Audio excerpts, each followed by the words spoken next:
मध्य प्रदेश की राजधानी भोपाल में मौजूद हबीबगंज रेलवे स्टेशन का नाम बदलकर रानी कमलापति रेलवे स्टेशन कर दिया गया है।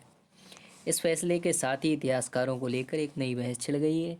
लेकिन रानी कमलापति कौन थी? रानी कमलापति गोंड रानी थी जिनका विवाह किन्नौरगढ़ के राजा के साथ हुआ। उन्हें गोंड राजवंश की अंतिम रानी माना जाता है। भोपाल में कमला पार्क उन्हीं के नाम पर बना है। उसी में एक महल भी मौजूद है। रानी कमलापति के बारे में कहा जाता है कि वो बहुत खूबसूरत थी। इतिहासकारों की बात माने तो भोपाल से लगभग 60 किलोमीटर दूर किन्नौरगढ़ था, जहाँ के राजा निज़ाम शाह थे। उस वक्त भोपाल भी निज़ाम शाह के कब्ज़े में था। निज़ाम शाह एक गौंड राजा थे जिनकी 7 बीवियाँ थीं। निज़ाम शाह की 7 बीवियों में से एक बीवी का नाम रानी कमलापति था। लेकिन निज़ाम शाह का भतीजा आलम शाह अपने चाचा की संपत्ति हड़पना चाहता था और कमलापति को अपना बनाना चाहता था। आलम शाह ने रानी कमलापति को पाने के लिए एक दिन अपने चाचा निज़ाम शाह के खाने में जहर मिला दिया, जिससे निज़ाम शाह की मौत हो गई। निज़ाम शाह की मौत के बाद आलम शाह ने राज्य पर कब्जा कर लिया। उनके जाने के बाद रानी कमलापति ने अपने बेटे नवल शाह के साथ भोपाल की रानी कमलापति महल में चली गईं। लेकिन रानी कमलापति के दिमाग में अपने पति की हत्या का बदला लेने की बात हमेशा रही। रानी कमलापति ने दोस्त मोहम्मद खान से मदद मांगी। मोहम्मद खान उस वक्त इस्लामपुर में शासन कर रहे थे। रानी कमलापति ने दोस्त मोहम्मद खान को अपने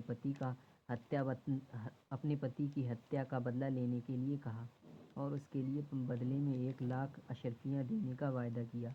दोस्त मोहम्मद खान ने आलम शाह की हत्या कर दी। इसके बाद रानी दोस्त मोहम्मद खान को 50,000 अशरफियाँ दे पाई थी। बाकी बचे पैसे के बदले में उन्हें भोपाल का हिस्सा दे दिया। इतिहासकारों ने जब तक रानी कमलापति जिंदा रहीं तब तक दोस्त मोहम्मद खान ने उस पर हमला नहीं किया। उन्होंने भोपाल पर कब्जा उनकी मौत के बाद ही किया। उन्होंने बताया कि दोस्त मोहम्मद खान के साथ उनके बहुत अच्छे संबंध रहे। मध्य प्रदेश के मुख्यमंत्री शिवराज सिंह चौहान ने भी एक ब्लॉग लिखा है। इसमें उन्होंने लिखा है कि दोस्त मोहम्मद संपूर्ण भोपाल की रियासत पर कब्जा करना चाहते थे। उन्होंने रानी कमलापति को अपने हरम में शामिल होने पर और शादी करने का प्रस्ताव रखा। दोस्त मोहम्मद खान के इस नापाक इरादे को देखते हुए रानी कमलापति का 14 वर्षीय बेटा नवल शाह अपने 100 लड़ाकों के साथ लाल घाटी में युद्ध करने चला गया। घमासान युद्ध हुआ जिसमें नवल शाह की दुखद मृत्यु हो गई।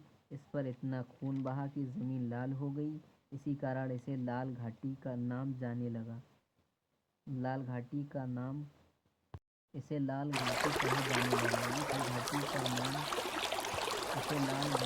जाने लगा। इस युद्ध में रानी कमलापति के 2 लड़ाके बच गए थे, जो जान बचाते हुए अनुभामान की पहाड़ी पर पहुंचे और काला धुआं कर संकेत किया कि हम युद्ध हार गए।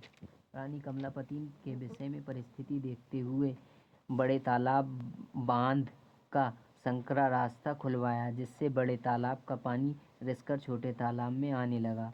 इसमें रानी कमलापति ने महल की समस्त धन दौलत आभूषण डालकर स्वयं जल समाधि ले ली। दोस्त मोहम्मद खान जब तक किले तक पहुंचा तब तक सब कुछ खत्म हो गया था। रानी कमलापति ने जीते जी भोपाल पर धर्मी को नहीं बैठने दिया। सूत्रों के अनुसार रानी कमलापति ने सन 1723 में अपनी जीवन लीला खत्म की थी। उनकी मृत्यु के बाद भोपाल में नवाबों का कब्जा हुआ। नारी पिता और अपनी संस्कृति की रक्षा के लिए रानी कमलापति ने जल समाधि लेकर इतिहास में अमिट स्थान बनाया। लेकिन हिस्ट्री को लेकर और भोपाल में हेरिटेज का आयोजन करने वाले सिकंदर मलिक का कहना है कि ऐसा कोई प्रमाण नहीं मिलता कि दोस्त मोहम्मद खान की वजह से रानी कमलापति ने अपना जीवन समाप्त किया। उन्होंने कहा, जिस छोटे तालाब के बारे में कहा जा रहा है कि उन्होंने अपना जीवन उस तालाब में समाप्त किया, वो उस वक्त मौजूद ही नहीं था। वही एक अन्य इतिहासकार रिजवान अंसारी भी सिकंदर मलिक से इत्तेफाकन में है। उस वक्त छोटा तालाब था ही नहीं। रिजवान अंसारी का कहना है कि रानी कमलापति दोस्त मोहम्मद खान को अपना भाई मानती थी। उन्होंने बताया, दोस्त मोहम्मद खान ने दोस्त मोहम्मद खान ने भी रानी कमलापति को बहन मानते हुए उनकी मदद की थी और भतीजे से उन्हें बचाया था। उन्होंने उन्होंने कहा, इसके बदले में रानी कमलापति ने न सिर्फ पैसे दिए बल्कि भोपाल का एक बड़ा हिस्सा भी उन्हें दे दिया। रानी कमलापति उसके बाद रानी हिफाजत में रही। रानी कमलापति की मौत के बाद दोस्त मोहम्मद खान ने फिर भोपाल को अपने कब्ज़े में लिया।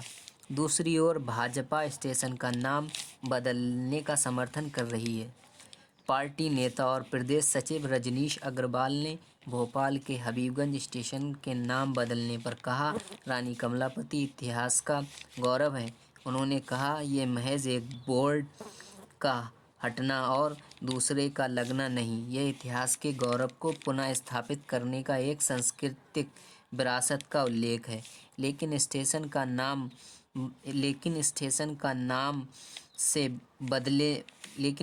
का नाम बदले जाने की वजह से रानी कमलापति और उसके परिवार को लेकर कई तरह की कहानियां सामने आ गई हैं, जिसे लेकर लोगों का मानना है कि राजनीतिक दल अपने अपने फ़ायदे के लिए इनका इस्तेमाल कर रहे हैं। दोस्तों, वीडियो अच्छी लगी हो तो लाइक, शेयर एंड सब्सक्राइब करना ना भूलें। हम मिलते हैं अगली नई वीडियो के साथ। Thanks for watching.